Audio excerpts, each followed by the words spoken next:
ഇന്നിപ്പോൾ കണ്ടുവരുന്നൊരു രീതി എന്താണെന്ന് അറിയാം. ഒരുപാട് മേശരിമാർ അവർ എക്സ്പീരിയൻസ് ഉള്ളവരാണ്. അപ്പോൾ ഇവർ സ്വന്തമായിട്ട് വർക്ക് എടുത്ത് ചെയ്യുന്നുണ്ട്. അതിൽ കുറേ കോംപ്ലിക്കേഷൻസും ഉണ്ടാവാറുണ്ട്. എൻ്റെ ക്വസ്റ്റ്യൻ ഇതാണ്: ഒരു വീട് വയ്ക്കുന്നതിന് കൺസ്ട്രക്ഷൻ കമ്പനിയുടെ ആവശ്യമുണ്ടോ? ഷെഫീഖ് ഉദ്ദേശിക്കുന്ന ചോദ്യത്തിന് കൺസ്ട്രക്ഷൻ കമ്പനിയുടെ പ്രസക്തി എന്താണ് എന്നുള്ളതാണ് ഷെഫീഖ് ചുരുക്കി ചോദിക്കുന്നത്. അപ്പോൾ അതിന് ഞാൻ ചുരുക്കി പറയുകയാണെങ്കിൽ, ഞങ്ങളുടെ കമ്പനിയിൽ ഒരാൾ വരികയാണെങ്കിൽ എങ്ങനെയാണ് അത് വർക്കൗട്ട് ആവുന്നത് എന്നുള്ളതിനെപ്പറ്റി ബ്രീഫായിട്ട് പറയാം. ഇപ്പോൾ ഒരു ക്ലയൻറ്റ് ഞങ്ങളെ സമീപിക്കുകയാണ്, ഞങ്ങൾക്കൊരു വീട് വെക്കണമെന്ന് പറയും. അപ്പോൾ അവർ പ്രോപ്പർട്ടി വാങ്ങിച്ചിട്ടില്ല, വാങ്ങാൻ വേണ്ടി നോക്കിക്കൊണ്ടിരിക്കുന്ന ആളാണെങ്കിൽ ഞങ്ങൾ അവർ പ്രോപ്പർട്ടി വാങ്ങുന്നതിന് വേണ്ടി ഞങ്ങൾ അവരെ അസിസ്റ്റ് ചെയ്യാറുണ്ട്. അതിനുശേഷം അവരുടെ റിക്വയർമെൻറ്റ് ഞങ്ങളെ ചോദിച്ച് മനസ്സിലാക്കും. അതിനുശേഷം ഞങ്ങളുടെ ആർക്കിടെക്ട്സ് അവർക്ക് വേണ്ടിയുള്ള പ്ലാൻ പ്രിപ്പയർ ചെയ്ത് അവർക്ക് കൊടുക്കും.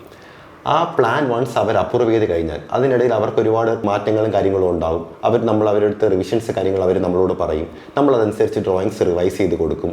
അതനുസരിച്ച് ശേഷം വൺസ് അവരുടെ പ്ലാൻ ഫ്രീസ് ആയതിനു ശേഷം നമ്മുടെ ഈ ഡ്രോയിങ്ങിന് സ്ട്രക്ചറൽ എഞ്ചിനീയർക്ക് കൊടുക്കും. നമ്മുടെ കമ്പനിയിൽ തന്നെയുള്ള സ്ട്രക്ചറൽ എഞ്ചിനീയർക്ക് കൊടുക്കും.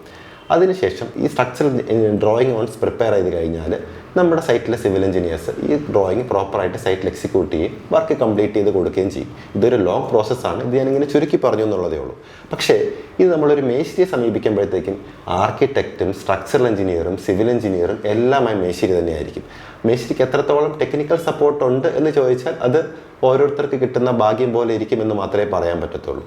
അപ്പോൾ ഒരു കൺസ്ട്രക്ഷൻ കമ്പനിയെ സമീപിക്കുന്നത് എപ്പോഴും മറ്റതിനേക്കാളും ബെറ്റർ ആയിരിക്കുമെന്ന് തന്നെയാണ് എൻ്റെ പേഴ്സണൽ അഭിപ്രായം.